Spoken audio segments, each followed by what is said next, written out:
بسم اللہ الرحمن الرحیم۔ میرا نام نگہت جبین ہے۔ میرا تعلق گلگت بلتستان سے ہے۔ میں نے تعلیم مکمل کرنے کے بعد ایک پرائیویٹ اسکول میں بطور ٹیچر ملازمت اختیار کر لی اور بعد ازاں اسکول کے مالک ابراہیم سے لو میرج کر لی۔ میری پسند کی شادی کرنے پر میرے والدین نے بھی مجھ سے سارے تعلق توڑ دیے اور میرے شوہر ابراہیم کے والدین نے بھی نہ صرف مجھے قبول کرنے سے انکار کیا بلکہ ابراہیم کو بھی دو ٹوک انداز میں بتا دیا جو لڑکیاں اپنے گھر والوں سے اپنے والدین سے وفا نہیں کرتی کسی اور کا ان سے وفا کی امید لگانا بے وقوفی ہے، اور ساتھ ہی میرے شوہر کو واضح الفاظ میں کہا کہ اپنے والدین یا بیوی میں سے کسی ایک کا انتخاب کر لو۔ میرے شوہر نے بھی وفا کی تمام حدیں توڑتے ہوئے مجھے چن لیا اور میری خاطر اپنے والدین کو ہمیشہ کے لیے الوداع کہہ دیا اور مجھے لے کر دوسرے شہر کرائے کی مکان میں منتقل ہو گیا۔ تقریباً 3 سال تک ہم دونوں کے ہاں جب کوئی اولاد پیدا نہ ہوئی تو مجھے اپنا مستقبل خطرے میں نظر آنے لگا۔ پھر میں نے اپنے شوہر کو بہلا پھسلا کر اور محبت کے نام پر ورگلا کر اسکول کی رجسٹریشن اور پیپر وغیرہ اپنے نام کروا لیے۔ اس کے بعد مجھے پتا چلا کہ میرے شوہر کے نام پر کچھ دکانیں اور زمین بھی ہے، تو میں نے ہمت جاری رکھی اور ایک دکان بھی اپنے نام کروا لی۔ میرا شوہر محبت کے نام پر مجھ پر اندھا اعتماد کرنے لگا۔ اب میری نظر باقی دکانوں پر تھی، مگر ایسا نہ ہو سکا کیونکہ ابراہیم کو فالج کا اٹیک ہوا اور اس کی دونوں سائیڈز مفلوج ہو گئیں اور اس کا گردن سے نچلا حصہ بالکل ناکارہ ہو گیا۔ اب وہ پانی پینے کے لیے بھی میرا محتاج ہو کر رہ گیا۔ میں نے کچھ عرصہ تو اس کی جی جان سے خدمت کی، مگر بعد میں اس میں کمی آنے لگی، یہاں تک کہ میں آخر کار اپنے اپاہج شوہر سے اکتا گئی۔ ابراہیم جب سے بستر کا ہو کر رہ گیا تھا تو اسکول کے امور بھی میرے ذمے تھے۔ اسی دوران میرے اسکول میں ایک انگلش ٹیچر کی ضرورت پڑ گئی۔ میں نے آسامی کے لیے درخواستیں طلب کیں اور اس کے بعد شارٹ لسٹڈ لڑکے انٹرویو کے لیے آئے۔ انٹرویو کے دوران مجھے ایک لڑکا پسند آ گیا جس کا نام فرقان تھا۔ میں نے اسے اسکول میں رکھ لیا اور بعد ازاں اس سے قربتیں بڑھانے لگی، یہاں تک کہ وہ بھی مجھ سے محبت کا دعویٰ کر بیٹھا۔ میں نے اسے اپنے سارے حالات سے آگاہ کیا تو اس نے مجھ سے بہت ہمدردی جتائی اور ابراہیم سے طلاق مل جانے کی صورت میں مجھ سے نکاح کی حامی بھر لی۔ جیسے ہی مجھے فرقان کی طرف سے مثبت اشارہ ملا، میں نے ابراہیم سے طلاق کا مطالبہ کر دیا۔ ابراہیم نے میری بات ماننے سے انکار کر دیا۔ اس کے بعد میں نے ابراہیم کو طرح طرح سے اذیتیں دے کر طلاق کے لیے مجبور کرنا شروع کر دیا۔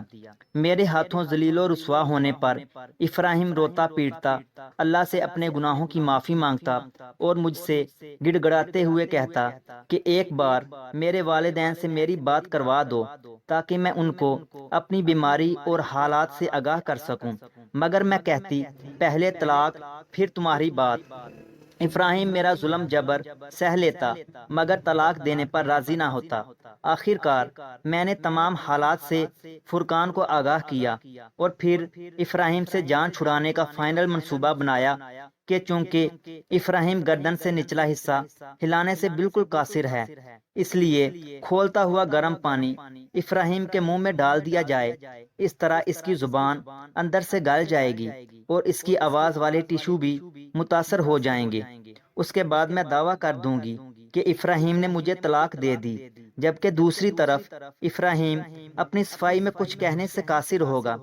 فرقان نے میری بات پر رضامندی ظاہر کر دی مگر مجھے مشورہ دیا کہ پانی کی جگہ دودھ استعمال کرو، کیونکہ اگر بالفرض ابراہیم کی بولنے کی قوت متاثر نہ ہو اور وہ تمہارے خلاف کچھ الٹا سیدھا بولے تو تم اپنی صفائی میں یہ کہہ سکو کہ میں نے تو اس کو خوراک کے طور پر دودھ دیا، چونکہ برتن مٹی کا تھا اس لیے میں دودھ کے گرم ہونے کا اندازہ نہ لگا سکی۔ میں نے فرقان کی بات سے رضامندی ظاہر کی اور دودھ کو اچھی طرح ابالنا شروع کر دیا۔ جب دودھ کڑکنے لگا تو اسے ایک چینک نما برتن میں ڈالا۔ فرقان نے ابراہیم کا سر پکڑ کر قابو کر لیا، جبکہ میں نے ایک ہاتھ سے ابراہیم کی ناک پکڑ کر بند کر دی، مجبوراً ابراہیم نے سانس لینے کے لیے منہ کھولا تو میں نے چینک نما اس برتن کی ٹونٹی ابراہیم کے منہ میں ڈال دی، جس سے نہ صرف ابراہیم کی زبان بلکہ معدے تک خوراک لے جانے والی نالیاں بھی جل کر رہ گئیں۔ ابراہیم کے منہ اور زبان پر 15 منٹ بعد ہی بڑے بڑے چھالے نکل آئے۔ درد کے مارے بولنا تو دور، ابراہیم زبان کو ہلانے سے بھی قاصر تھا۔ میں نے ابراہیم کے والدین کو اس کی حالت سے آگاہ کیا۔ ابراہیم کے والدین اسی وقت اپنے کچھ قریبی رشتہ داروں کے ساتھ پہنچ گئے۔ ابراہیم کو ہسپتال پہنچایا تو ڈاکٹرز نے بتایا کہ کوئی گرم چیز کھانے سے منہ جل گیا ہے۔ میں نے بتایا کہ نیم گرم دودھ پلایا۔ اسی دوران ابراہیم کی زبان اور منہ اندر سے جل چکے تھے۔ وہ بول کر اپنے والدین کو کچھ نہ بتا سکا، بس انہیں دیکھ کر آنسو بہاتا رہا، اور چوتھے دن ابراہیم کی موت ہو گئی۔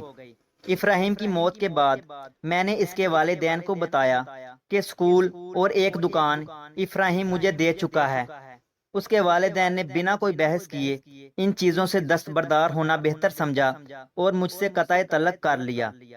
میں فرقان کے ساتھ اسکول کے قریب ہی ایک عمارت میں شفٹ ہو گئی اور عدت پوری کرنے کے بعد فرقان سے نکاح کر لیا۔ فرقان نے بھی محبت کے نام پر مجھے خوب لوٹا، بزنس کرنے کے نام پر مجھ سے اسکول اور دکان ہتھیا لیے، اور شادی کے محض 5 سال بعد مجھے یہ کہتے ہوئے طلاق دے دی کہ اے بانج عورت، میں تیرے ہاتھوں ابراہیم کی طرح اذیت ناک موت نہیں مرنا چاہتا۔ میں نے لاکھ قسمیں دیں، وعدے کیے، مگر فرقان نے میری بات نہ سنی اور مجھے طلاق دے کر گھر سے نکال دیا۔ فرقان نے جس دن مجھے طلاق دے کر گھر سے نکالا، اسی دن میرا روڈ کراس کرتے ہوئے ایکسیڈنٹ ہو گیا اور میری ریڑھ کی ہڈی ٹوٹ گئی۔ مجھے ہسپتال منتقل کیا گیا، میرا علاج ہوا، مگر میں صحت یاب نہ ہو سکی۔ مجھے ہسپتال سے ڈسچارج کیا گیا اور میرا کوئی وارث نہ پا کر مجھے گورنمنٹ کی طرف سے بنائے گئے دارالامان بھیج دیا گیا۔ میں آج بھی دارالامان کے کمرے میں فرش پر پڑے ایک گدے پر لیٹی ہوں۔ میں اپنی مدد آپ کے تحت سائیڈ نہیں بدل سکتی۔ بہت ٹائم تک ایک ہی سائیڈ بستر پر رہنے کی وجہ سے میرا جسم نیچے سے گلنا شروع ہو چکا ہے۔ پچھلے 3-4 دنوں سے مجھے محسوس ہو رہا ہے جیسے میرے جسم پر زخم بن چکے ہیں۔ اب میں بھی موت کا انتظار کر رہی ہوں کہ کب مجھے موت آئے اور میری اس عذاب سے جان چھوٹ جائے، مگر شاید میرا نشان عبرت بننا ابھی باقی ہے۔ میں اپنی کہانی کے ذریعے عورتوں کو بتانا چاہتی ہوں کہ شوہر تمہارا مجازی خدا ہے۔ جس طرح اللہ تعالیٰ کے ساتھ کسی کو شریک ٹھہرانا گناہ کبیرہ ہے، اسی طرح شوہر کے ہوتے ہوئے غیر محرم سے تعلق رکھنا بلکہ غیر محرم کو ارادتاً دیکھنا بھی گناہ کبیرہ ہے۔ اگر ویڈیو اچھی لگی ہے تو اسے لائک کریں اور مزید ایسی ہی ویڈیوز دیکھنے کے لیے ہمارے چینل علمی روم کو سبسکرائب کریں۔ ملتے ہیں اگلی ویڈیو میں، تب تک کے لیے اللہ حافظ۔